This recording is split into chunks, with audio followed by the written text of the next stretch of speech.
Excellent. Good. How are we doing? Nice to see you, everyone. And thanks for joining me again for TMJ. Do you know, I do these things, and it takes me all week. I won't lie to you to to decide what I'm going to put in. And I'll do a couple of hours in one day, and then I'll find some video, and then I'll think something else, and I end up with about a day's worth of content that I've got to then pare back. So yeah, to get everything in sort of just over an hour is a bit of a tough one. But I love putting them together. It's great. And this week is, oh, by the way, next week is a special week because next week and the week after, I have two guest presenters coming on board with me. Next week, we've got Dr. Jenny Wickford, who's a Swedish physiotherapist. Her specialty is the pelvic floor. And we've been working together doing some dissection. We've written a bit of a poster together, which was put up in Belgium last year at a conference, sort of questioning the whole idea of the pelvic floor. So we'll be doing the pelvic floor next week, same time, same place, same thing going on there. So yeah, we'll be looking at that and looking at some of the structures, the traditional anatomy around it, and some as to why we think it might not be a pelvic floor, what's been included, what's not. So join us for that webinar. And then the week after, we're going to be on to, I know I said it was going to be viscera. It's going to have to wait another week because we've got Dr. Nick Marser from Switzerland who's going to be joining us. It's a very international crowd. We're going to be doing the dura. We're going to be doing spinal cord, spinal cord, meninges, dura, craniosacral stuff. We're going to be looking at the cerebral spinal fluid. We're going to be talking about some of the things we think we might be doing in manual therapy, some of the myths, and so on and so forth. So that's the next couple of weeks. We're looking forward to doing that. All the previous webinars are available now, so please do spread the word. It's so helpful. I've really kept these prices down, costs down as much as possible to make it accessible to everybody. And now we sort of put it into a package so that people can go onto the website. So please do tweet and Twitter and Twitter and Facebook and Instagram and stuff, and let people know that it's out there. And that's going to be up there permanently. So even when we're out of lockdown, I'm still going to be doing something. Maybe not once a week. I don't know yet. We'll see what happens. But we've got a way to go. So and hello to all our American friends who are having a really tough time out there. It looks horrible out there. So God bless you all out there. So let's crack on. Let's have a little look at the TMJ. We've got some files to share with you.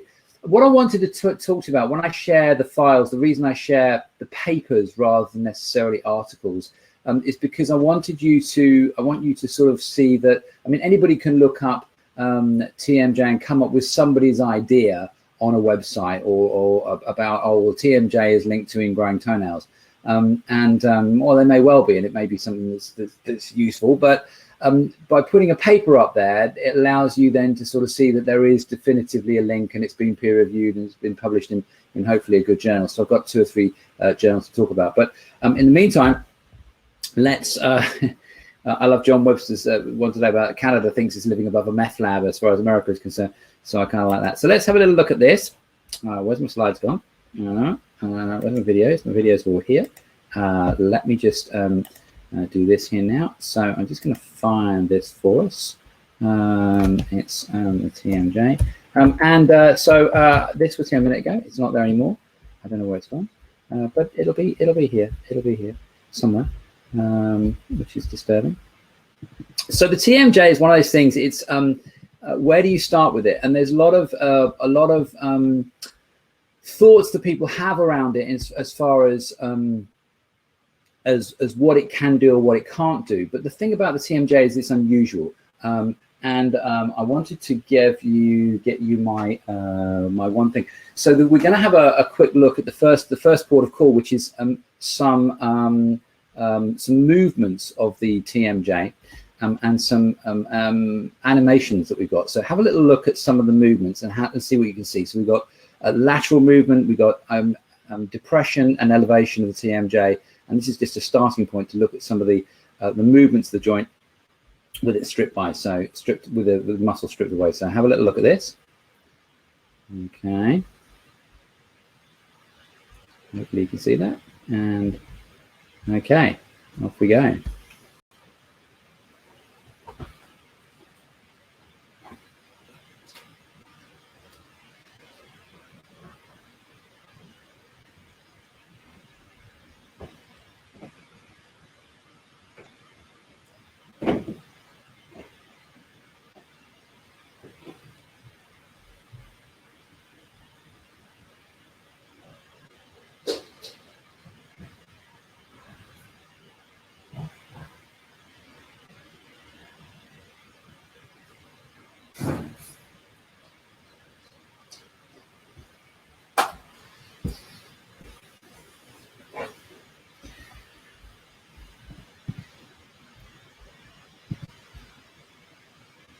see this lateral movement? So this grinding of the teeth called bruxism doesn't take much. That's quite a lot of movement that you're seeing in a joint there.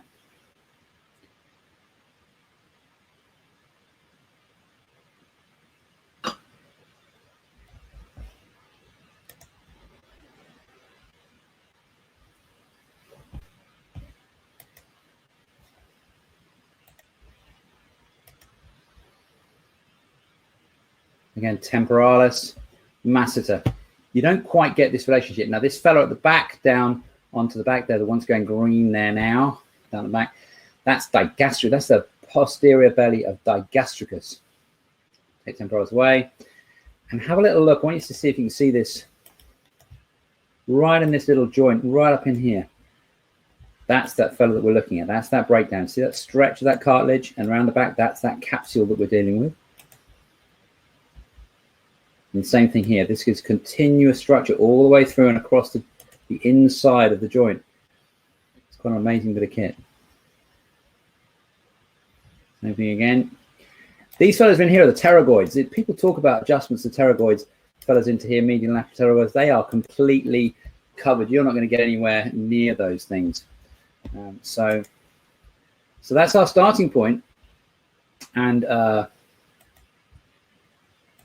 so here we go. Let's have a little look at this. The most used joint in the body with TMJ. So everything you're doing with the TMJ, every time you're swallowing, every time you're speaking, talking, turning your head and neck, then you've got something going on as far as your temporomandibular joint is concerned. So it's used, yawning, you name it. And the range of movement that we got. So we just look at the let's just get this out here in a minute. Stop slides. Okay. A little look at our friend here. This head keeps falling off, which is upsetting me.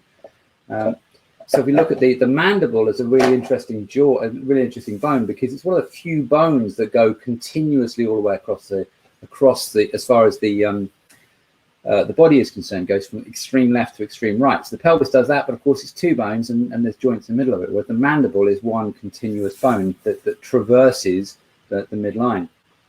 And the interesting thing about it, if I'm just sort of I can't detach this one, is that there's an angle to the edge of the mandible. So you can see that into there. That's the angle of the mandible there. See those angles going into there. So they're uniquely angled, so they're pointing in, because if they were flat, if you had any horizontal loading of any skeleton in the body, it's just going to dislocate. So with the TMJ, the forces are forced inwards.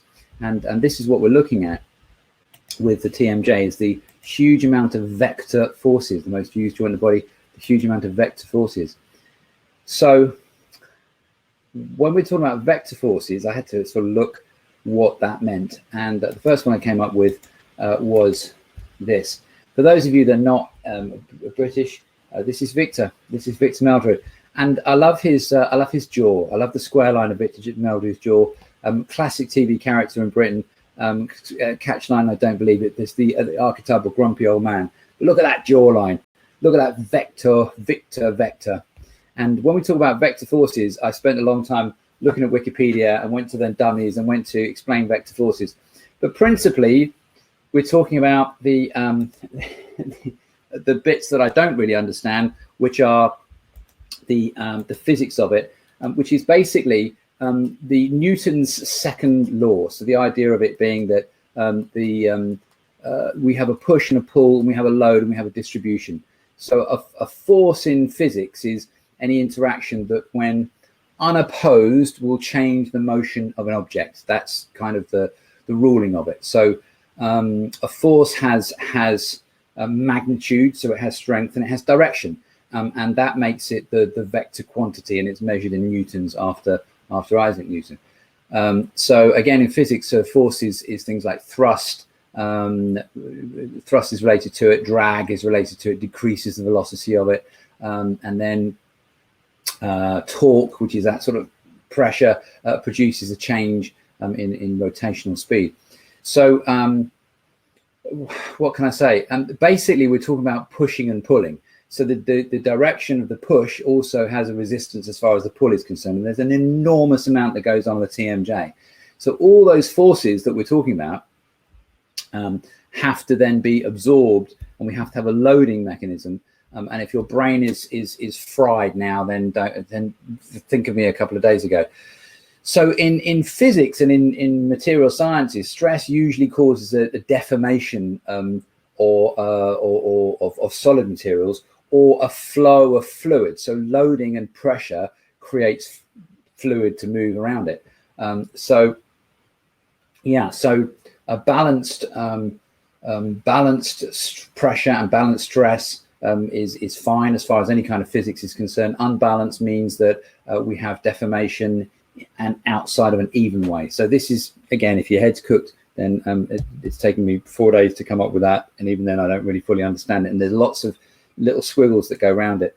So yeah, it's a pretty big subject, but principally what we're saying is that just in order to be able to open and close your mouth, the amount of force distribution that is going on around your head is enormous.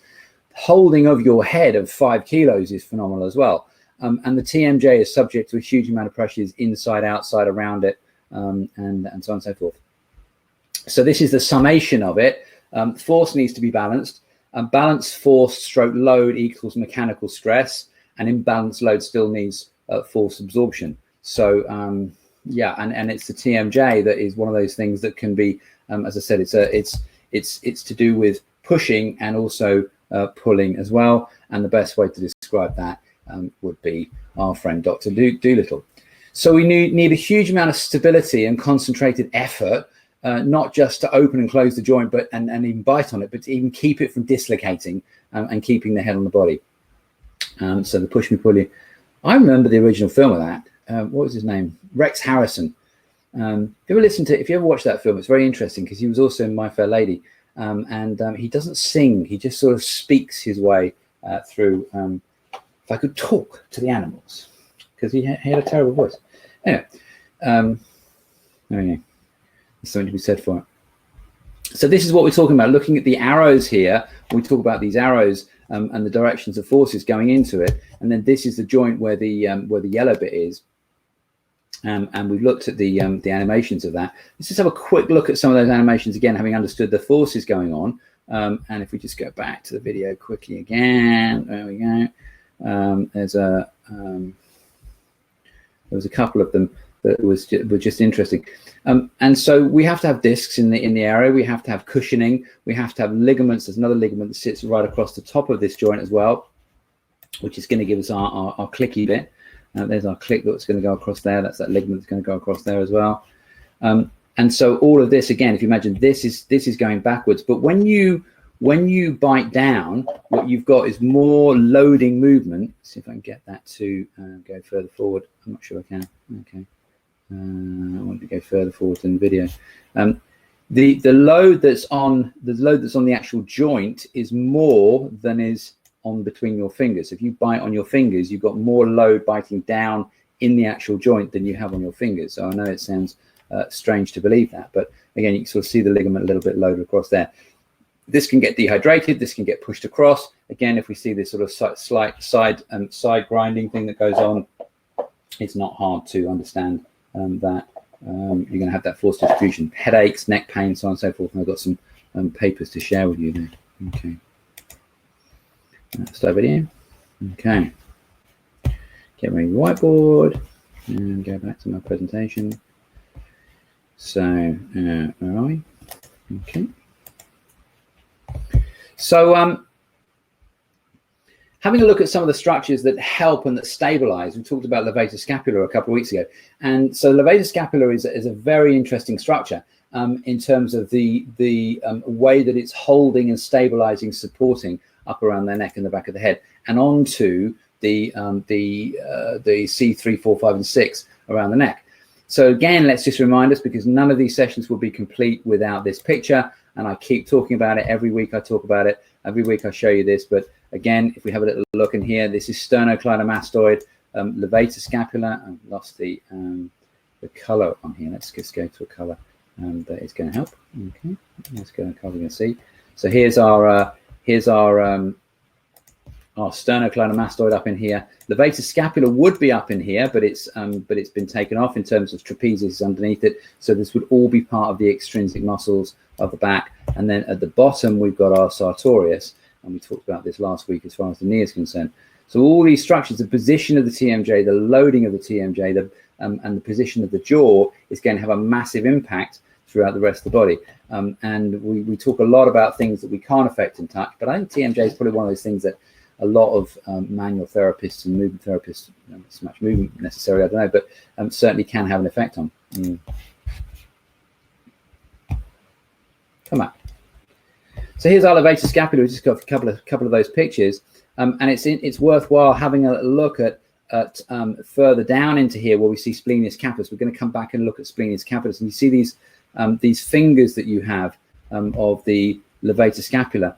And the fingers that are quite often shown on images aren't really there. When you first start out, you have to really look for it, and you quite often miss levator scapula because you have to make these little fingers. These fingers aren't there. You've got to get your scalpel or your fingers in between there and separate them out. So they are wrapped up in a bundle of connective tissue, a bundle of fascia, and they sit around and join up really beautifully onto the top of the shoulder blade. So the top of the shoulder blade, and then blends seamlessly into infraspinatus and supraspinatus. So all these structures that you start to look at with issues going down the arm, you start to come back to levator scapula, and it's a very, very loaded area with trapezius going across the top, but it's also stabilizing massively as far as the position of the head, neck and head.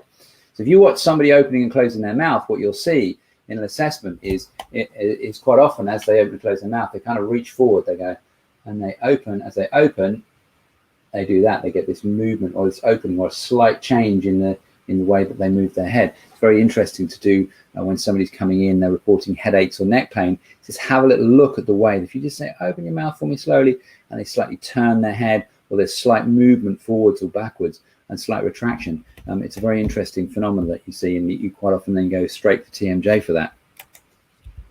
There's our levator scapula again, those little fingers. And sometimes they're a lot meatier than others. Sometimes they're hugely meaty, and other times they're a little less, a little wispier. Again, I don't know whether that's function that's laid down. We don't tend to get to do that. So this is just reminding me that I've got a video to show you of the levator and the splenius. Levator, splenius, there we go. So I've got quite a few dissection videos. There's one which is a little longer this week, which is just kind of, it says everything, because when we get later on to this incredible fibrous structure that we have around temporalis and where masseter joins it, there is no book, there is no illustration, there's nothing I've ever seen that really demonstrates and illustrates the complexity and the fibrous nature of this junction around here. So I've got a bit of a slightly longer video to show you of my dissection that I did last year before. So let's have a little look at this. So this is just a quick one. It's just going to show you the relationship of levator scapula and how far forward levator scapula is and splenius capitis is. So this is splenius capitis at the back here. I'm just going to make this a bit bigger. This is splenius capitis back in here. I know it's sort of, it's hard to imagine splenius capitis being that far back. And you'll see that I'm actually sort of digging out the fibers of levator scapula. And the thing to remember when you see these images is that it's a pretty hard thing to get a hold of. You've got to know where they are, and you've got to go in and get them. They don't just jump out at you like they are in the books. So, you know, you open the neck up and, well, what are you faced with? A load of white stuff and a load of yellow stuff, and you've got to cut a load of other stuff away. But essentially what you're looking at is here's levator scapula, and then if he gets his hands out of the way, that's sternocleidomastoid sitting across the top, and then that's the splenius capitis, which is a lot further forward than people realize. Okay. So levator scapula, very cool.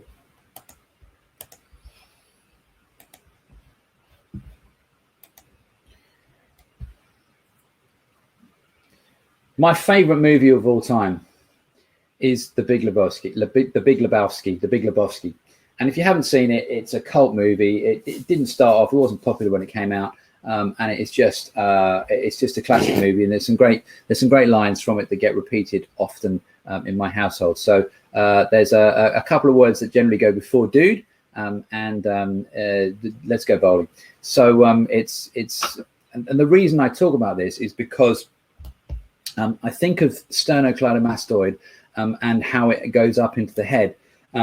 There's this character in it called Jesus, and he cleans his bowling ball in this way, it's you got to see the movie anyway. So and if you ever want to invite me around with a bowl of popcorn and watch the Big Lebowski, then I'm up for that. So this was the challenge that was set to me a few years ago, was that it was Tom Myers that said that he felt that sternocleidomastoid went round the back of the head across the lambdoidal suture and formed a sort of an arch across the other side. And I thought, well, is this the case? And so this is what I wanted to establish in this, was by doing this, was what happened. And what I found was that a sternocleidomastoid doesn't go across as far as an arch is concerned. What it does is it blends seamlessly into the back of the head, and becomes part of this scalp fascia, the Gallia aponeurotica. So Gallia means hat or helmet, and aponeurotica is a Greek word meaning sheet-like. And so the Gallia aponeurotica and the fascia of the sternocleidomastoid are continuous. Now, this is going to be really, really important when we get to temporalis, because this is a big deal. And then later on, I thought, well, how far down does this sort of fascial arrangement go? And so later on, what I was able to do was to extend this idea down. So let's just have a look at the anatomy, because it's not particularly clear and always clear. I mean, I've labeled this one, but if we look at the anatomy a little bit more detail as far as this is concerned, we can see that splenius capitis is this little fella underneath. You can see it, that label goes underneath sternocleidomastoid, and they both attach to the back of the mastoid process of the skull, and they come sort of up around the back of the ear. I think you see my little skull here. We come around the back and onto this edge of the skull into here. And if we peel back the trapezius and came underneath it, then what we can see is joining sort of splenius capitis blending into the thoracolumbar fascia. Now that then says, well, we have to have stabilization at the base. Strong base goes back to our webinar on deep fascia and thoracolumbar fascia. So cover that and go over that, because everything leads to this idea of having a good strong base at our lower back. So are we saying that sternocleidomastoid and TMJ are relatable in relation to back pain? Absolutely, absolutely. We have to think about TMJ, and I teach, as far as Byron is concerned, if you've got somebody presenting with back pain and you haven't addressed and thought about TMJ, or it's chronic or it's persistent, you need to have a little look about think about TMJ. So let's go and have a little look at a video here, because again, it's just to help you to get an idea. So what I wanted to do with this is I wanted to see how far down we could take this idea. How far could I play with this idea? And again, it's not something you'll see in an anatomy book, because it's not considered to be connected. It's not part of the process. So this is where we come up with, and we'll see the whole of that scalp fascia going across. Okay. Do this as well. So very briefly, I wanted to talk about this temporalis. So do this as well. So very briefly, I wanted to talk about this temporalis. So again, temporalis, just as we're exposing it, this is the zygomatic arch, the zygomatic bone, and we start to see the fibers here of the masseter as they're coming up. And just before we get into it, just before I'm getting into it, I just want to show you this temporalis here, and how many layers there are of that connective tissue. You must be hemostat this very quickly. This may be the fascia of the temporalis, but actually there's a whole bunch of other fascia that's in there, and it's very, very tightly bound. And you'll find out why very shortly when we get into it. When you start to get into the deep jaw, you'll understand why this fascia is so tightly adhered to the. I'm getting to it as far as the muscle. Gallia is. I want to show you that temporalis fascia first. This is pretty cool. What we've got here is all this superficial fascia of the lower back overlaying the thoracolumbar fascia, which comes all the way up to the spine of the neck, and we haven't trimmed them up. So what I've done is I've peeled this off, but I've taken it off up into the rest of the head as well. So this is the back of the neck. See how thick these tissues are at the back of the neck? So I'm just going to continue to peel this away. It's already been prepared up. It doesn't peel away, by the way. You have to take a very sharp scalpel. And what I'm doing, I'm bringing with me, this is sternocleidomastoid. Can you see how completely embedded at the back sternocleidomastoid is into this tissue of the scalp, which is the scalp fascia? It's called the Gallia aponeurotica. Galea means helmet or hat. And this is where I've cheated a little bit, where I've taken the sternocleidomastoid away from the mastoid, but not much. And we continue it across, and it goes up into the scalp. And as we come up and we peel the scalp fascia away, again, it's all been a sharp knife that's taken with it, and I come across again. You can kind of see this bowl-like, the back of the head is represented here. So this is what, again, if we're looking at it, so this is the back of the head here. Yeah, from here, you're slightly turned, and I come around again, and then on this side, I have this continuity. So what we can imagine is sternocleidomastoid as a strap that's sort of wrapping itself around the head, blending into the temporalis. And bearing in mind also, this has all been cut. I can't take the whole thing away. And there's still a layer of fascia that's connected up onto the rest of the head. So this is covering. This would be covering the temporalis. So this isn't underneath temporalis, people. This is all still, temporalis is all still very much intact all the way down into here. So this is all continuous with that. It's a very interesting structure, and it helps us to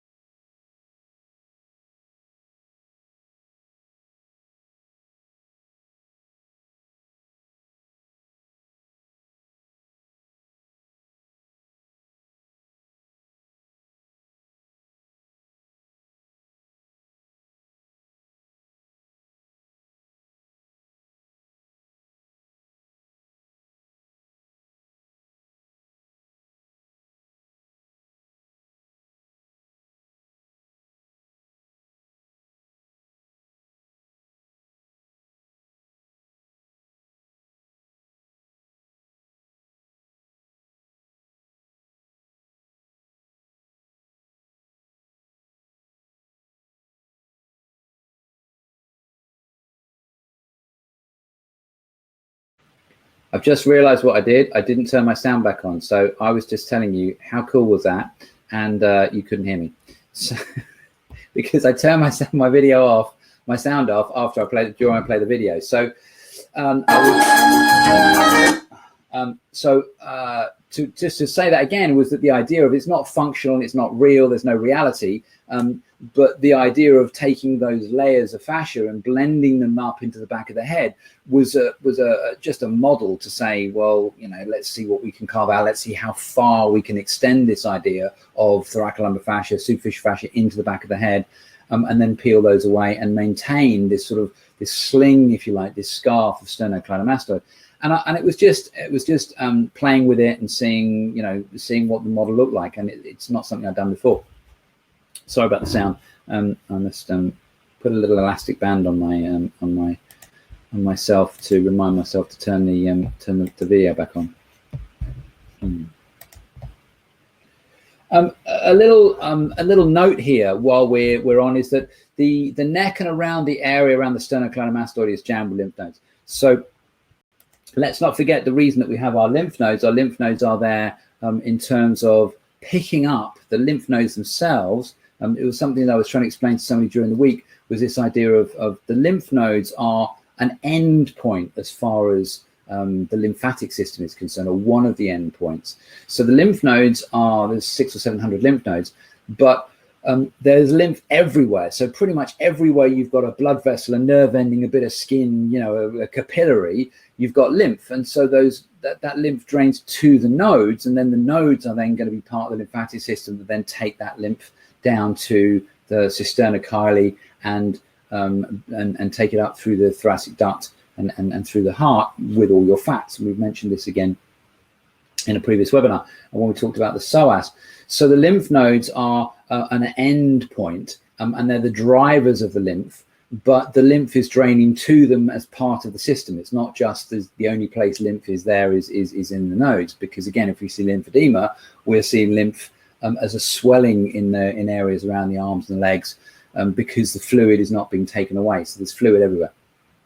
But lymph nodes particularly hang around where there's lots of functional movement. So in the neck, in the groin, around the armpits, around breast tissue, backs of the knees and stuff like that. So in this area around the sternocleidomastoid, there's a huge number of lymph nodes. There's a big concentration of lymph nodes, because we would assume that there's going to be lots of functional movement around the neck and the head. So the same thing goes again around the jaw. You're going to see lymph nodes as well, because you're going to have lots of movement around the jaw, some more than others. Let's have another little look at another video of this, and then we'll stop and see if you have any questions. And we're going to look at the hyoids and the glands. Let's go to this first a minute. So let's just quickly orientate ourselves. So the hyoid bone up around the inside of the underneath the jaw there. So if you put your fingers underneath, sort of move at either side, that hyoid bone suspends is there to help to suspend the trachea. So if you look at the if we look at our trachea here, I'm going to go and I'm going to take the suggestion that I'm going to go for a nice bright red color here. Hopefully, oh, it's going to be the same color as the guy. So this is our hyoid here. This is our hyoid bone here, and what you've got is you've got the trachea and the esophagus, and the trachea and the esophagus have to be suspended between the mouth and the areas they service, i.e. the lungs and the stomach. Because if you imagine if the esophagus and the trachea were stuck to the spinal cord, like the spine, then every time you turned your head, you'd get this twisting, you'd get this closing off of the trachea and the esophagus, and you'd choke. So I'm going to have a swig of tea. As I turn my head to swig my tea,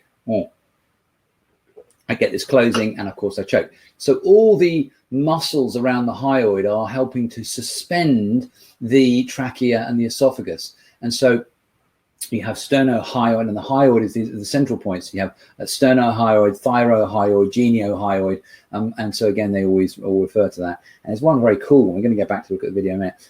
One very cool one which is called omohyoid. So let's have a quick look at some of these. Let's clear that away. So this is going back to here. Here's our hyoid bone, and further on we have the thyroid cartilage. And again, we start to get some of the structures further into the neck, the longus colli. And this is the fellow I referred to earlier on, which is the digastricus.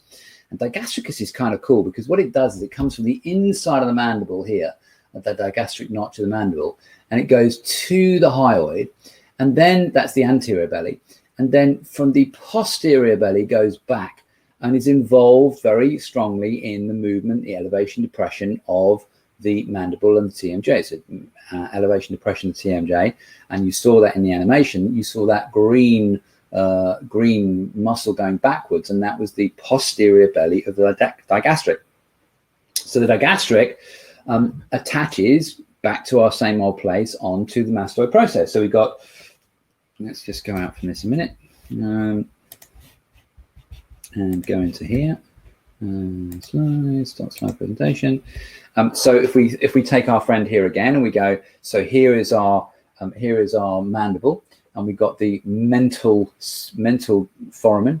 Don't know why they're called mental, but they're called mental foramen.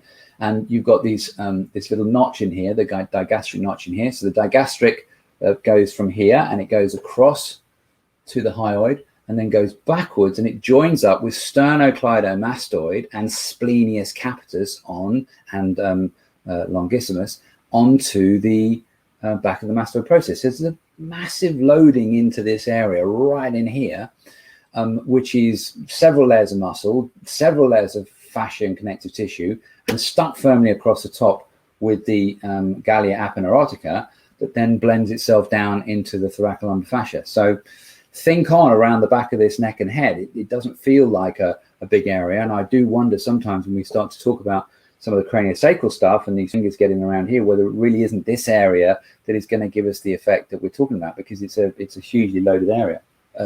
Forgive me for my heresy and ignorance if I get into that. Okay, so that's our digastric. Okay. We have our let's go my whiteboard up in here. We start to get the muscles of the neck. These are still muscles of these aren't suspensory muscles just yet. I'll put a big blue one in here. That'll help you. And we're going to make it a bigger one. So this is the longus colli down in here. And we start to get these other structures that are like tent pegs. We're like the supporting structures of the back of the neck and the head. And they are all helping TMJ. And these are going to be the scalenes, posterior, middle, and anterior. And there is a scalenus minimus that I've been collecting for years, and I've only seen one or two of them, and they're only ever one side. It goes down further, but these scalenes are into here. And then we have this fella into here, and this is the fella I was mentioning earlier on. It's not a great color, is it? Let's just see if I can find a better color. How about this one? Can you all see this? There we go. So this is our fella that we're going to hear. It goes across here. This is I'm going to clear this so you can see. It goes down to here, and there's a little bit of a sort of slip of tissue here, and then it goes backwards, and this is called omohyoid. And omohyoid comes from the hyoid bone, and it goes down underneath sternocleidomastoid, finds a little slip of tissue, and then heads backward. And where it hits, it's so cool, it heads onto the anterior portion, the front of the shoulder blade. So the hyoid bone has this little muscle that goes down, pushes its way through, and goes back to the hyoid, to the scapula. Now, the reason for that, probably proprioceptive, probably to give you an awareness of where your shoulder blade is in relation to your hyoid. It can't have a huge amount, but it's quite a muscly little structure. It's there in everybody, and it's just an interesting bit of kit. So I'm endlessly fascinated by bits of tissue like that. There's our omohyoid. See him going all the way back into that. And then sitting across the top of it is sternocleidomastoid. And there's our sternocleidomastoid. Again, sternocleidomastoid, so we've seen it from the back. We've seen it from this idea of it continuing around. And as it comes down to the sternum, has two attachments. It has the cleido is a Greek word meaning key. And German is Schlüssel, the Schlüsselbein, and Schlautelbein in Dutch. And it comes down to the sternum. And it effectively blends down. Sometimes you'll see a muscle called sternalis, which it affects, but it blends down, and you can sort of pretty much take a straight down line down into rectus abdominis and hit the pubic bone from here. So again, the idea of sternocleidomastoid is that it's a flexor, particularly if you imagine you pulling that forward. But imagine if you're also doing it either side. You've got lateral flexion and so on and so forth. So on either side, but it's wrapping itself around the head. So let's have a quick look at this video here that we were going to talk about, which was going to be our hyoids and some of the glands. So the glands that we've got, the major glands that we're looking at in the head around this area are the submandibular gland. Again, you can sort of feel that if you poke around underneath your mandible here, you should feel a good sized lump in there. If it's hard or it's sore, give it a rub and try and make it less hard and sore. And it's a gland of salivation, so it's going to produce saliva. And then directly underneath that, we've got the sublingual gland. Again, it's another gland of salivation. And the idea of the saliva is it's going to coat your food in mucus. It makes it easy to swallow. You know, I mean, you could probably buy jars of monkey mucus and you could just slap it on there and you wouldn't have to do any swallowing. So, yeah, it's a business idea. That's my daughter now sorted out monkey mucus. So I'll let you into a secret about my daughter's business ideas. So later on, but I think she's watching at the moment. She comes up with some great ideas. And the main question I have to ask her whenever she comes up with an idea is, rather than saying what a rubbish idea, because they're never rubbish, is to say, what are you going to call it? And that generally deals with it. So what are we going to call monkey mucus? So let's have a little look at this. And the other gland around here is the parotid gland. So we've got a big parotid gland that sits down the side here. You can't really feel it, but it's one of those things that sometimes, I don't know, you might have a slurp of lemonade or a sip of wine and it puts your teeth on edge. And it's a huge area. She covers a huge area that sits across the top of the masseter here. It's a sort of glandular, and there's a little accessory duct that drops through around the front of the masseter. And again, it provides mucus. So it's mucus coming in this way, mucus coming in this way. So we'll have a little look at this, and then we'll have a little break and see if we can answer any questions. This is the submandibular gland, and this is going to be. This is the submandibular gland, and this is going to be providing the salivation. It's a gland of salivation. It's going to be providing that and into the mouth.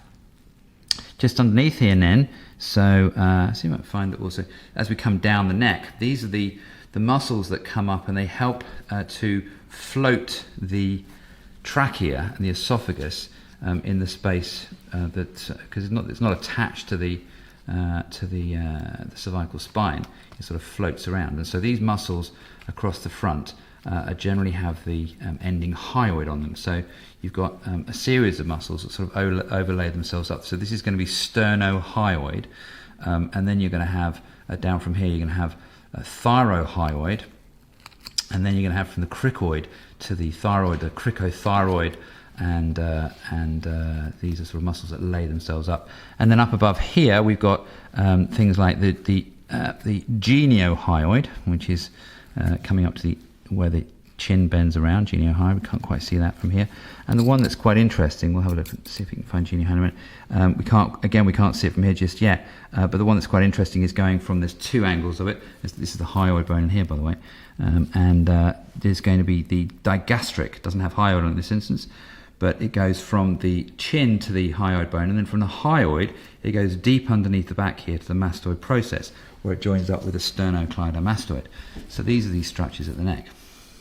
Mentioned it, but it's called, I think we had it here a minute ago. Where's it gone? Here it is. Is this it? This is omohyoid.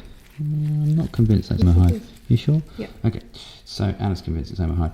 Okay, well, here's omohyoid.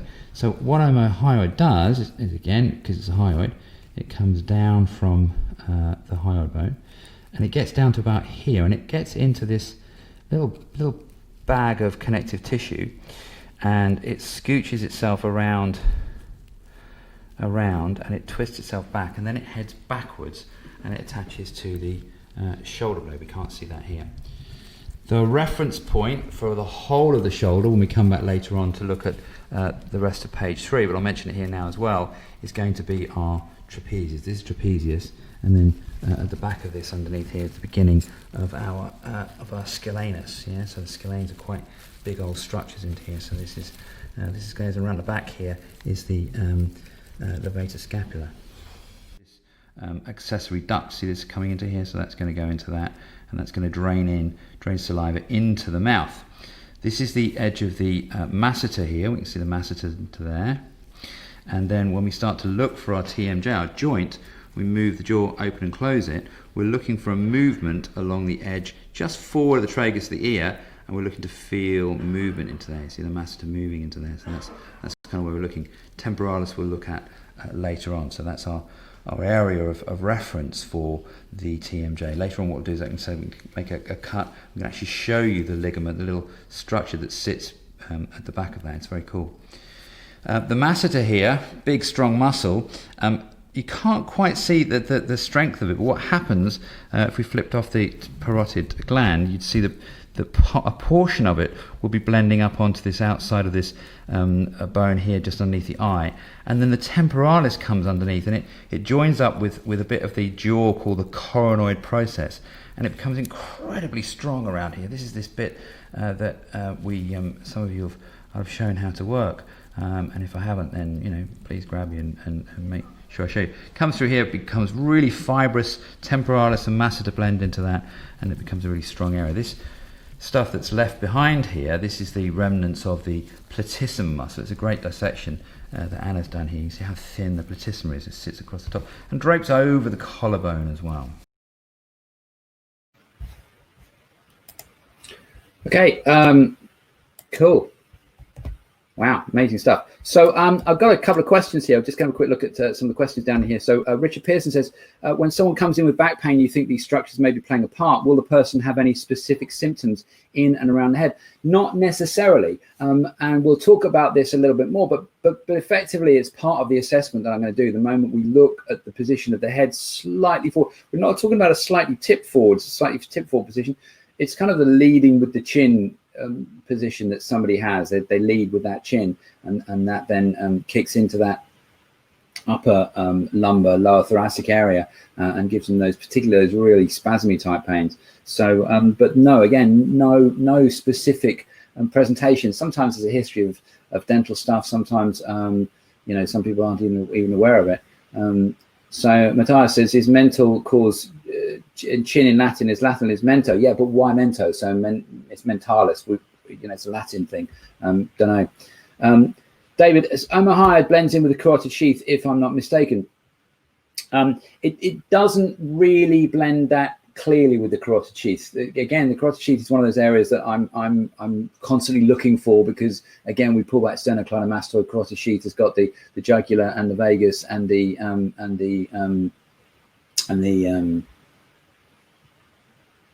artery in it. So carotid artery. and so that's my embalming site. So I'm looking for that, and the Omar hide comes under that quite clearly. So that there's a variation of that sheath in terms of how much that little slit with the Omar hide goes into it is concerned. But you wouldn't say that it blends in with it clearly enough to define it in that way. So it will have playing a role in vascular pressure in and out of the cranium. I don't think it's consistent enough to do that, and I don't think it's big enough. I think it's probably more likely to have some kind of vascular pressure, but I don't think it's big enough or loaded enough to be able to have that much of an influence. Alyssa says, I'm not going to call you a penis, Alyssa, but when someone has thyroid surgery, a ligament called ligament of Berry. Yes, you asked me about this, and I'm sorry I didn't get back to you. And it has been known to alter the function of the heart. Do you have any stories about this, or can you show the ligament of Berry? Alyssa, I can't at this moment in time, but I will cut it to order, and it's one of those things that I've been reading up on and thinking about. And it is an area around the thyroid, so I think it's one of those things that it's been written about and talked about rather than necessarily described. And I would have to read up on it a little bit more, but I haven't got anything that I can show you specifically within dissection. So it's one of those things I have to go in and find it, and I will try and do that just for you. And Cara's instant vegan mac and cheese is a genius business idea. It is, darling. What were you going to call it? We can't remember. And the monkey mucus was deglutition supplements. Monkey mucus, yeah, I like it. Deglutition supplements. So yeah. And Nicola, yes, the webinar is recorded. You'll get sent the link. Fran Hoyt says, "What's your favorite way to access lateral and median pterygoids? Also, can you access MRI via scapula?" Okay, so again, it's one of those things. You can't touch the pterygoids. They are not accessible in any way, shape, or form. They are stuck between. They are. I'll show you where the pterygoids are from here. They are here. So if I push through the coronoid process into here, which I can't, and I got right into the inside edge here, then we would start to see medial and lateral pterygoids. So they are completely inaccessible but through your hands or through any other medium inside the mouth or outside the mouth. However, you can get at them. Somebody actually sent me a picture and said, "Here are the pterygoids; they're easily accessible." And it was a picture where the zygomatic arch had been cut. It's like, well, yeah, but we don't tend to cut people's faces open in order to get to the muscle. So this zygomatic process, this zygomatic arch, which is rammed with fibrous material joined up from and you can't see this in any of the books. You will see it tonight. Rammed with fibrous material joined up from the masseter and the temporalis, is completely blocking any access to the pterygoids from the outside of the body. There is a raphe, and raphe is a Greek word. I'm trying to get these springs off because I'm going to let go of this and he's going to bite me. But and you can try it on yourself later on or right now if you wish, and follow your fingers around sort of the inside of your cheek until you get to that line where your teeth end and you're sort of on the inside of the coronoid, and you have a raphe, which is called the pterygomandibular raphe, and that's the closest you can get. Now, it's very effective to work as far as the lateral movement of the jaw is concerned. It's a great way of working with people. You need a pair of gloves on, and that's the closest you're going to get to the lateral and medial pterygoids. And the medial pterygoid is tiny. So yeah, there we go. So yeah, the scarf. Yeah. So thanks, Brent. Yeah, I do put a scarf over my head, and people laugh at me just to demonstrate this bowling ball idea. Okay. Well, I'm happy to make an idiot of myself for the benefit of science, or just for a laugh.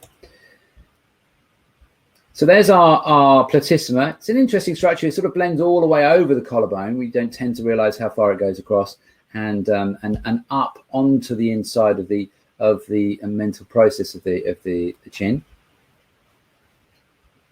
And again, there is the if we just put this next one up, there's the front of the neck. So we're seeing some of those structures that we've been talking about with sternocleidomastoid.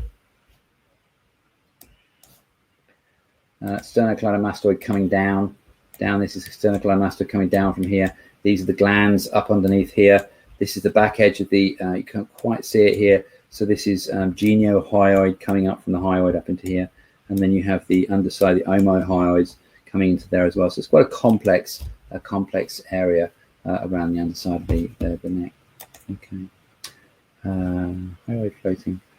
I don't know what that video was actually. Yeah, we talked about that on those. Okay. So let's get into the actual joint itself.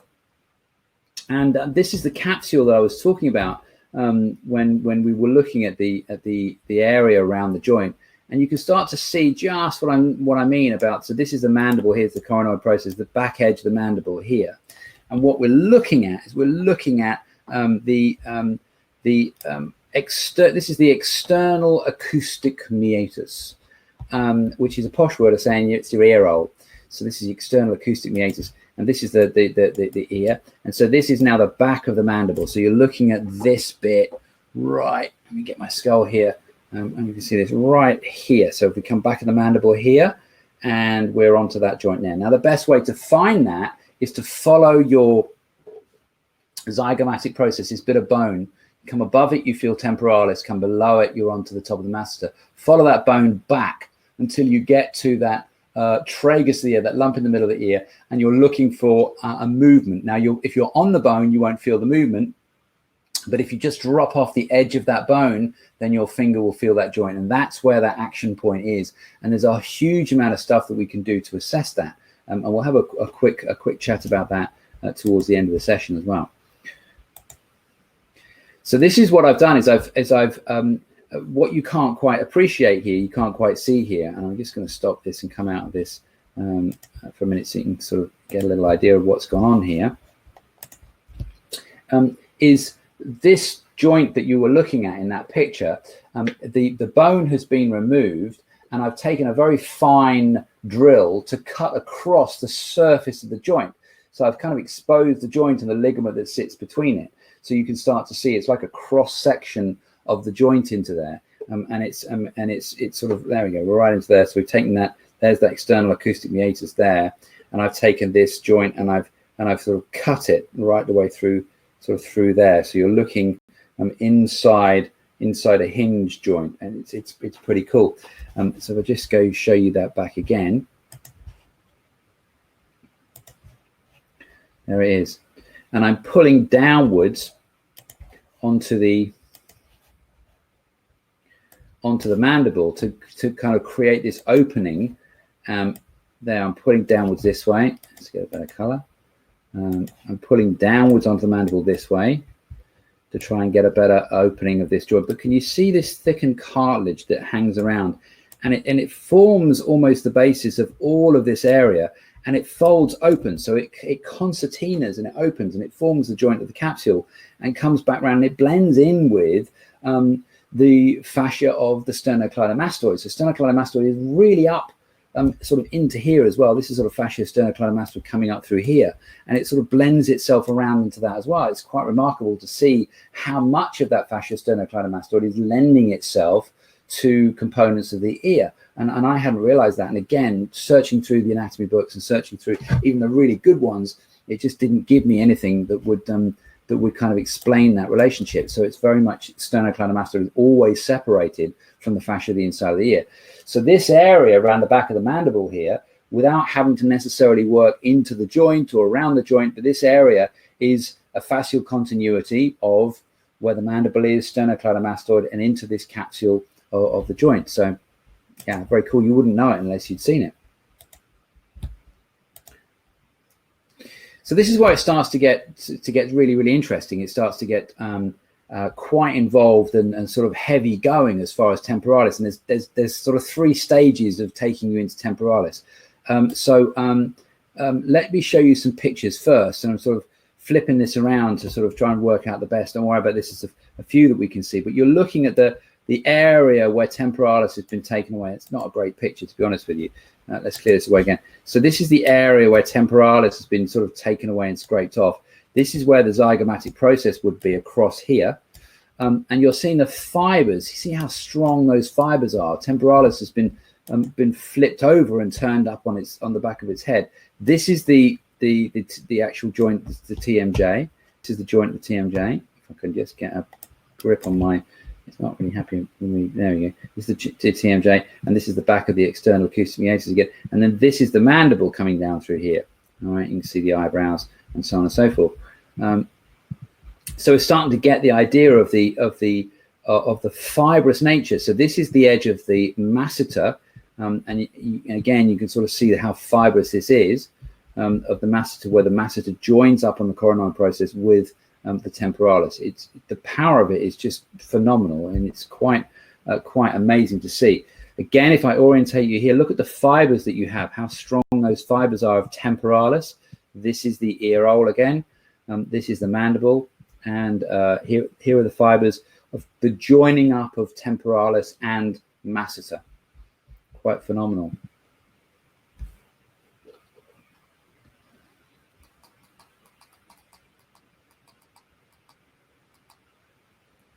We have another view of it, just from a different angle.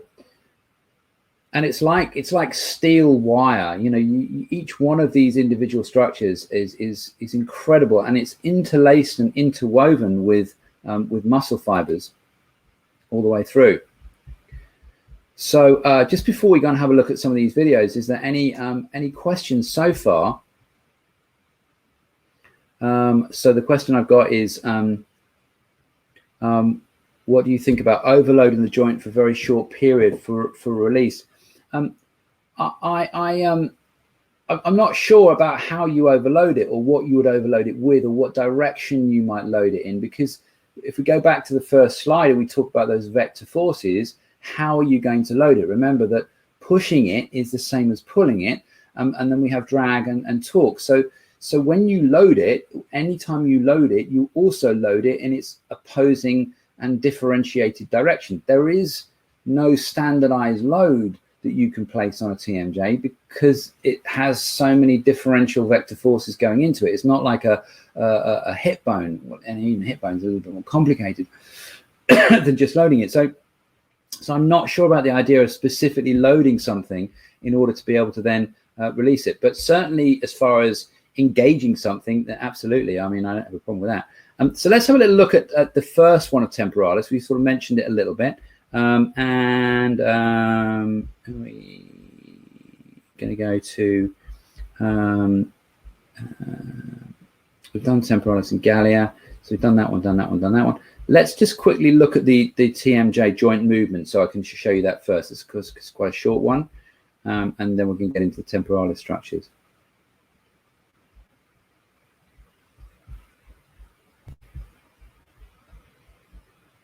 Again, we can start to see that we've got the mandible loaded. This is a joint that has not been cut, so you can see the hole at the middle of the screen is the ear, and you can see I've just basically dislocated the joint, and you can see the mandible. It's quite hard to get into there and zoom into it. And I'm grabbing a hold of the capsule, and what you can appreciate is around the back of the mandible there, again, you can start to see all that sort of soft, gooey connective tissue is continuous with the sternocleidomastoid.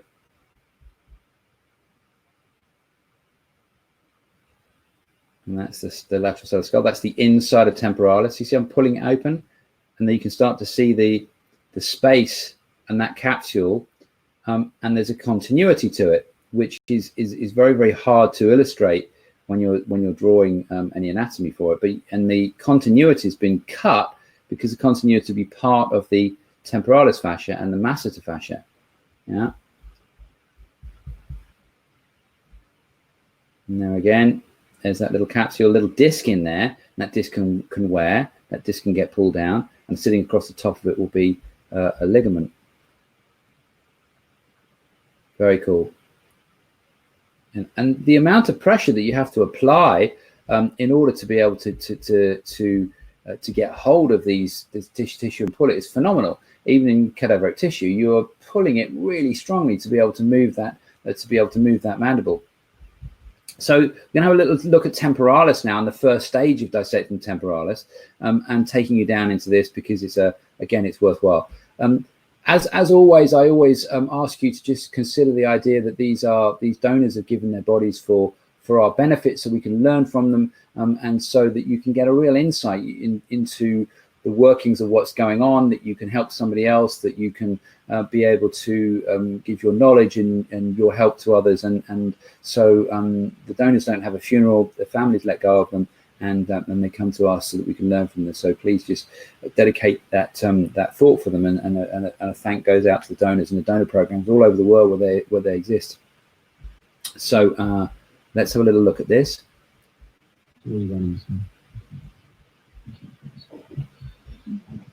It's already running. So. What we've got going on is we've got our layers. Try and keep any goop bits out of the way. What we've got going on here is we've got our layers of temporalis. Now I prepared this away, so just remind ourselves this is the masseter here. Strong connection up onto the edge of the maxilla here. This is the zygomatic arch, and here's our first layer of the fascia of temporalis, and then there's another layer of the fascia of temporalis. But what we can see is that this layer is sort of blending around the zygomatic, and then this layer is starting to, with a bit of muscle, starting to go through. And as we peel that back, can you see these really strong fibers of the temporalis as they're blending through it? And it's going to get a little bit more interesting. Well, it's very interesting already, but it's going to get way more cool. So what temporalis is doing now is heading down underneath this arch here, through this arch, and it's heading down towards the inside of the mandible. It's heading down towards the coronoid process of the mandible. You see that movement in there as I'm pulling down through there. So all of the as you're drawing down through your chin and pulling down, see that's really stuck onto that. Now the moment if I release temporalis from here, then this would be freed off. But as I bring the fascia around, scalp fascia has been here, it's a bit dried up, so I'll show you that. Bring the scalp fascia around from here, temporalis is absolutely pinned through all those layers of the scalp fascia, the fascia that we refer to as the gallia aponeurotica. So one layer going sort of in, hitting the bone, carrying on, that would be carrying on over the top. You can kind of see where I've removed it from the bone there, that sort of continuity there. Yeah, that's it through there. If I just take that off the bone a little bit there, you get the idea. If I peel that away from the bone, just to show you there, you see the next bit coming underneath it. I'm cutting this away actually from the bone, from the zygomatic arch, and then another layer. There we go. And then let's peel that back to there. And then again, there's another layer of deep, strong connective tissue that I've just shown you there. And it's got some fat in it. Generally got some fat in it because it helps to sort of smooth the passage of that temporalis over and underneath the joint. That's it. Beautiful. Amazing, absolutely amazing. We'll get rid of this parotid gland as well. You see how much movement there was underneath my fingers when I'm opening and closing around into temporalis, and we don't really see that. But what's interesting here is that when you start to see the fanning, if you like, of the fascia that as it comes up from the mandible and it sort of spreads itself around into temporalis, you have to think to yourself, well, are these fascial layers therefore going to blend into different areas or layers of the head in order to create stability through the back of the neck? For the opening and closing of the jaw, because the load that's taking place in one single area around the coronoid is just phenomenal. So in order to get to the next structure, what I'm going to do is I'm going to make a very cool cut that was shown to me by Gil. And what I do is I take a saw and I cut through the edge of this zygomatic process here and here. And I just sort of lift and flap that back. And that then reveals this corner. Can you see my fingers sort of tucked into a little space here? So we think of temporalis as being up in here, but what we can also see is there's quite a big bit where I can hold my skull in that. There is my finger sort of tucked around the corner, and that is full of muscle. And as it goes down into there, that's going to be the closest I can get to on the outside as far as the pterygoids are concerned. But I'm nowhere near it because it's massively filled with temporalis. It's absolutely rammed full of temporalis and 2 or 3 layers of fascia. And as you saw there, a bit of fat. So let's go back into the, we saw the temporalis and the Gallia aponeurotica there. Let's go back and have a little look at the next layer where I've taken the bone away and I've cut the bone. That one. So just got to find one. Okay, it's a little bit longer, this video, so here we go.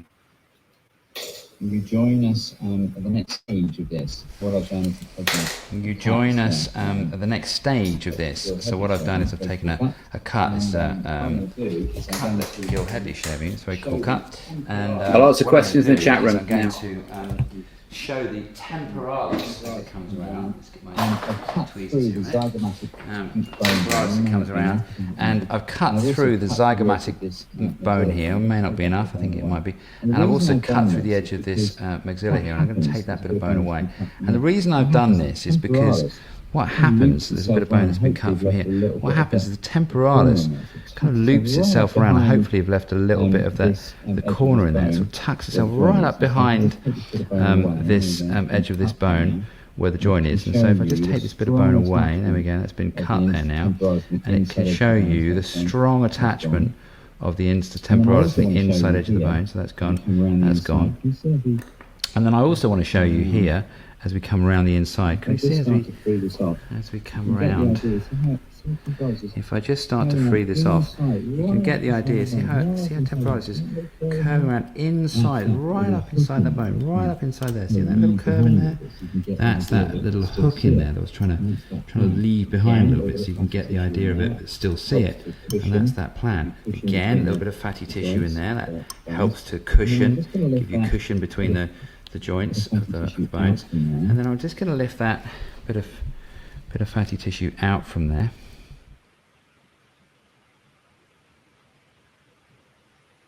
To speed it up a little bit, just so you can see the speed.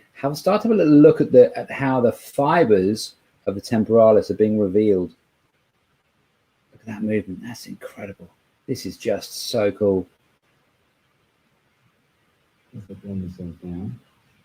Trust me, we still haven't really seen as they blend themselves down. And trust me, we still haven't really seen the full extent of it yet, because masseter hasn't revealed itself, but it is just going to get more and more embedded. Now, this is where it starts to get kind of funky and really, really cool. This temporalis, look at these fibers of the masseter as they blend up and into the fibers of the coronoid process and the overlying fibers of temporalis. So this is temporalis. Again, keep reminding ourselves of where we're at. It's sometimes hard to lose focus on it. So I'm just going to peel away a little bit of that. So focus. What's the muscle? Again, see that there? See how strong that is? That. Easily done. Those fibers are like again, see that there? See how strong that is? Those fibers are like steel wire blending themselves down into what we say is the coronoid process. See all these fibers here? The coronoid process of the mandible. Now, again, let's put that back a little bit. Remind ourselves of what we got. Masseter, temporalis, blending through. Now, if you imagine that you've just got a little bit of a strong pull through there, imagine that what that's going to do to your teeth on this side, or to the back of your neck or your head on this side, with temporalis coming across the top of it. There it is, some space around the back there. And this is the only point where we've actually properly seen bone, and that's the bone of the mandible. If we go back here a little bit and peel this, what I've done is I've made another little cut through the bone here, at the back here, just before the joint. So we left the joint in place, so we can come back to the joint later on before that. A little bit of straight tissue. And then I just made a cut through the bone so I can carry this dissection on, and we cut through a bit of muscle into here. But what I'm now going to do, just to show you the depth of temporalis, because we forget how deep temporalis goes, I'm going to get temporalis, I'm going to take it off this side, all the way around the bone. So it's right up inside of the head, right up inside of the head, there it is. There it is, peeling that through there. And you know, if you've got presentations in the back, in the neck, in you know, wherever you happen to have, the loading that is going on in here is just absolutely astounding. It's right up underneath there. I don't want to leave any bit of temporalis. a bit of temporalis left behind. I'll try and take it all with me if I possibly can. And it's going to start to get thick. It's going to start to get fibrous. It's really strongly held all the way down the inside of the skull. This isn't even behind a fair bit of. And this isn't even. Look, I'm still leaving behind a fair bit of. Yeah, that's the fascia of it. That's all left a bit behind there. Just speaking when I'm filming this stuff, I'm going quite reasonably quicker than I would be if I wasn't. So, we're still coming back fatty tissue in there. Again, it all part of the cushioning, and we're still coming back behind the coronal process of the mandible. It's just, I really love doing this dissection because it's just so incredible to see that you can get these tissues like this. And then deep into here now, this is where it starts to get, where people go, oh, this is pterygoids, and you start to think about the pterygoids. Well, you can't really get into the pterygoids with your fingers, but these are the beginning of the pterygoids down in here. But you don't have to worry about pterygoids. To be honest with you, it's one of those things that if you can get hold of the masseter and the temporalis, which are readily accessible, and me don't have a pterygoid, you know, I've got to worry too much about. But really, from here, there we go. This is the still carrying on with temporalis all the way. Still carrying on with temporalis. Still going with temporalis all the way. That's it. It's going all the way on the back here. I haven't stopped yet. That's it. This is a dividing line there, so that's sort of where pterygoids are going to come up into that as well. So I'm trying not to cheat on you. Okay, but this is a bit of pterygoid in there if I'm cheating. Alright, so have a little look here. There we go. Alright, so have a little look here. Have a little look at this. This muscle. Now, have a little look at this. You can see sternocleidomastoid. This muscle. Now we can see sternocleidomastoid, the joint that we were on. It's the end of the zygomatic process. You can see the buccinator, and we can see this strong join up. See these fibres. See how deep these fibres go into the muscle. Alright, now what I'm going to do here now, just to give you an idea of this, just to give you an idea of the strength, because again it's a remarkable thing. I'm going to bisect the muscle. I'm going to come through the middle of the muscle. I just want to show you these fibres because they are remarkable as to how far up they have to come into the muscle. Here's a bit of fibre up in there, and how deep they have to go into the muscle. Because if you look at the surface of that, you don't quite necessarily see. But can you also see how many different lines there are? We see this in a few structures where there is massive force loading and force distribution. Obturator internus is going that way, that way, that way. So it's a fan going out. Whether you see a fan with muscle, you always know that there's a big amount of load that's going to have to be taking place. So I'm going to bisect the temporalis, so I can just come up and as I'm doing it, I feel the resistance. This is a brand new scalpel, razor sharp surgical scalpel, and I feel the resistance as I'm pushing in, that's me pushing into it.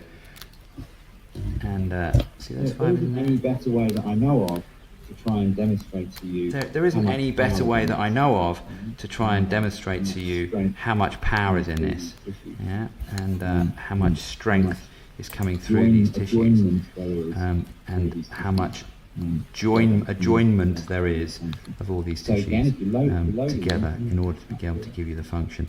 So again, if you're loading them, see, look, if I cut through it, if I'm loading them, what do you think that's doing to the side of my head? What do you think that's doing to my neck? What do you think that's doing to my bite? Temporomandibular joint, TMJ. Yeah, and temporomandibular joint, TMJ. Yeah, and temporalis, TMJ, masseter, temporalis, bone. Wow. I just, watching that, apart from wanting to make me get back in the lab, it's still an area that I cannot understand how we haven't really explored the forces of it more and measured the newtons. I'm sure somebody has measured the newtons of force that are into this space. And I wonder, so Nikki asked the question that you can see in the chat here that about considering what I was saying about the push and the pull and the torque. Do I think the clicking that we get in the TMJ is down to a mismatch in the force relationships during normal movement for whatever reason, weakness, what have you? or is it more likely to be from usage habit trauma, or are they the same thing, or are you overthinking it? I don't think you're overthinking it, because if you just look at that video, like, where do you even start when you talk about the force that's being loaded into that coronoid process and the joining up of the most incredible steel wire fibers as far as TMJ. So I think the clicking is generally going to be the ligament that we haven't seen. You can see a ligament that clicks, or you can see a breakdown of the cartilage, but it could also just as easily excuse me, be a tension through sternocleidomastoid. And the number of times I will work sternocleidomastoid with people, and the clicking will change and the jaw will change, simply because of the load that's being placed. If you bring if you just feel this on the back of behind your ear here, and now just bring your chin forward slightly. Feel the movement and the loading that's going to change in this area when you've got digastric, sternocleidomastoid, and splenius capitis. Now, don't forget that the splenius capitis is then going to take itself down and distribute its forces down into the thoracolumbar fascia. Then, you're dealing with mid-thoracic as far as a pivotal point for just this tiniest movement. And we're not talking about slouch forward, we're just talking about a slight move forward as far as the chin is concerned. So you guys in movement therapy or doing ballet or any of that kind of stuff, that position of the head, we know how pivotal it is. We know how pivotal it is as far as riding or dance or, riding a bike is concerned. So in answer to your question, Nikki, is a mismatch down to pull and push. Yeah, I mean, how we can get even force through those, I don't know. The other thing that's very interesting here is you've got this little fella at the back here called the styloid process. And the amount of space that you have in terms of normal opening and closing of the mandible to allow clearance of the styloid process is quite small. And you also have a muscle that comes from the styloid process. It goes to the hyoid. It's the stylohyoid. So again, one of the hyoid structures. So you've got these clearance position of the hyoid, the trachea, the esophagus has to be in balance. And so the load mechanisms that are going through TMJ in order just to be able to stabilize this are phenomenal. A couple of quick assessments, obviously, is to find the joint with the middle finger. So we're lying somebody down, we're at their head, we put their hands on the joint, and we just have a little look at it, open and close, open and close. And it's usual that you will see a deviation. So you'll see this starting, and if you can see this, if I just get a bit closer to the camera. So you start, and these are the variations that you'll have, is this, it'll start here, go that way, and then it'll swing back, and variations thereof. So it'll come forwards and drop down, but you kind of quite often get this sort of swinging goes on, this sort of movement, this sort of swinging jaw. So one engages first, then the other one kicks in, and the other one goes. And that's when you start to go, right, here's our neck pain, here's our shoulder pain, here's our headaches. That reminds me, I must share these files with you. So the couple of files in here, the temporomandibular disorder is what they're referring to in these papers, there's 2 or 3 interesting ones, which was one TMD, so temporomandibular joint disorder, and neck pain. So there's that one going on there, and if I just put the slides up, I've come up with the sort of the summation to them, if you like. So that was that one there, and that was the sort of the summation, which was I'm going to share these files with you. Share and share and share and share. So the case control study basically showed that the as well as being connected with temporomandibular joint disorder, facial pain is associated with pain and muscle tendons in the neck area. So when you get people with stuff going on as far as their TMJ is concerned, there's an association. It's just demonstrated in this paper. And headaches as well. So it's saying that the temporomandibular joint disorders, headaches, and they did quite a big study, a sort of retrospective analysis of over 1,000 patients. And again, it just confirmed what everybody knew. And this is what you have to do in research. You have to replicate things in order to confirm that what people did was right. It's consistent with the previous literature that's showing that there is a close relationship between headaches and temporomandibular joint disorders. And we're talking about, again, chronic headaches, not necessarily migraines, but again, migraines are linked in that. So temporal pain. And when you say a headache, is it that temporal pain? Well, where's that coming from? And the third one there is the widespread palpation and multiple pain conditions. So again, I've just summed it up in a few words there, trying to want to sort of wade through this. The patients with temporomandibular disorders tend to experience pain, more pain in the rest of the body on palpation. So Stuart's late to the party.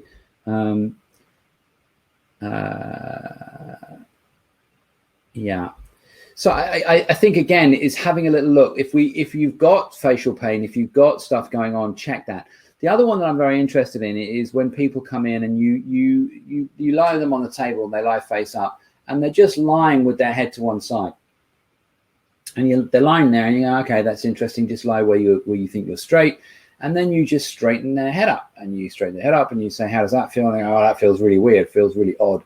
So you go, okay, go back to where you're comfortable, and they go back to here. Now, what this tells you is that when they're standing up and moving around, they're moving around like that. That's their natural position, but they're not. Otherwise, you'd see that. You'd spot that a mile off.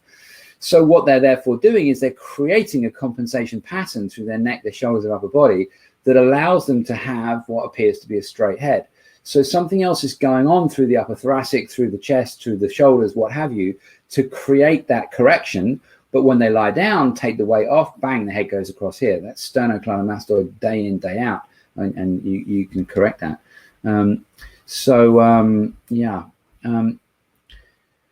So my question may have been asked, does TMJ affect hamstring function? So it hasn't been asked, Stuart, so it's a good question. Thank you. Does TMJ affect hamstring function? So again, I go back to what I was saying a little bit earlier, and is that slight movement forward. The moment you bring that chin forward, we're not talking about a forward head posture, just that slight forward head movement forward. Then again, the requirement for those structures, particularly around the back of that mastoid process, to stabilize and to load. Remember those four big structures: longissimus, digastric, sternocleidomastoid, splenius, all coming to the same point, are all creating a big loading pivot effect. And so with splenius coming down into the thoracolumbar fascia, then you're going to have to get some kind of compensation going on, stabilization, probably through glutes more than hamstrings. But again, if you go back to the previous webinar where we looked at that glute hamstring relationship, it's all bets are off. And it's one of those areas, I would say, 3 areas of the body: pelvis and procedures as far as Bowen are concerned, pelvis, TMJ, and ankle. And if you haven't, those cover everything, as well as some of our more basic procedures. So where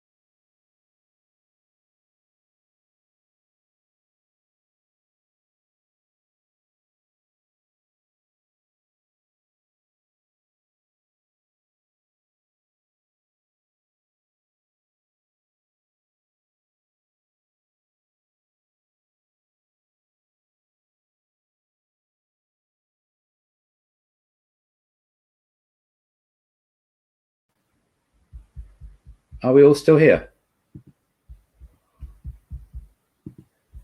I'm still here. I'm back. I'm not sure what happened to me there. I'm not sure I went. Can you hear me? Yes, I'm here. No, I'm here. I'm still here. Can you see me now? I'm still here. So yes, you can see me. That's good. Sorry about that. I'm not sure what happened to that. I'm back on. So this slight position, again, don't forget that the whole of these muscular structures around the back of the neck and the head are there to load the head. So the head is a massive load. It's a 5-6 kilo weight from here upwards. This is your 5 or 6 kilo weight. So imagine that we've got, go back to the bowling ball analogy. Imagine we've got the bowling ball on the head of a broomstick, and imagine the weight that you would have to, the gaffer tape that you would have to use to balance that bowling ball that's forward of the central line of the broomstick, to be able to then keep it in check. So yeah, are they directly linked? I don't know, but it's certainly one of those things that the moment I start to see TMJ stuff, I start to see things like sleeping disorders, sleep apnea, bam, straight to TMJ, sternocleidomastoid, into the masseter here, around the back of that mandible, just working that. Headaches, migraines, straight into here as well. The teeth, my old joke is when people have an abscess in the face, and they break wind a lot, and it sounds like a Japanese motorbike. And for those people that aren't English, I do apologize, but an abscess makes the fart go Honda. So yeah, you can have that. Okay, so yeah, so head on top of the shoulder, assess, check for head imbalance one way or the other, and it's a really beautiful area to work. As far as pterygoids are concerned, coming into the inside of the mouth and the pterygomandibular raphe, and this is what I'm referring to. So yeah, I will call that a day now. I'll stay in the chat here for a little while, and we'll press end for that. So if there's any questions you've got, or any further questions you've got, as far as that's concerned, then please stay in the chat room, let me know. Next week, Yenny Wickford and myself will be going over the pelvic floor. There's loads to discuss. We'll be having a little look at the clitoris as well. And we'll be talking about some of the structures that go around that. We'll have a little look at some of the cremasteric fascia of the testicles, the tunica albuginea, which is very cool as well. And yeah, so we've got a lot to talk about pelvic floor, the myths around the pelvic floor, some pubic structures, and we're going to be talking about that. So spread the word for this week. And then the week after that, we got Dr. Nick Master coming in. We're going to do spinal cord, dura, meninges. Have you got any questions? What I'm also going to try and do between now and next week is I'm going to try and have a live, do a live video of a question session on anything we've done in the previous webinar. So if you've got any questions, then please do email them to me. Kara's going to put the address up. So Kara at Functional Fascia, Julian at Functional Fascia, and send us any questions you got. Try and keep your questions that make me I don't have to go into Wikipedia for 3 days to look at them. That would be helpful. So don't try and make them too clever, because I'm not that bright. So make them straightforward, and I'll do a live via Vimeo. I'll do a live presentation, a live feed on that. And so thanks again to Kara for all her hard work. She works like a Trojan trying to get this stuff out there. Please spread the word. All our previous webinars are available in a package, so let your friends and colleagues know. And hopefully that's been of interest to you for this week. It's a brilliant area. There's so much. I'm just absolutely blown away by that. And that video of that temporalis and that, I still get excited by it. So that's cool. Thank you, guys. Great. I'm going to stop this now. Stay in the chat room if you want to ask me any questions, and see you next week. Thanks for joining me. Bye for now.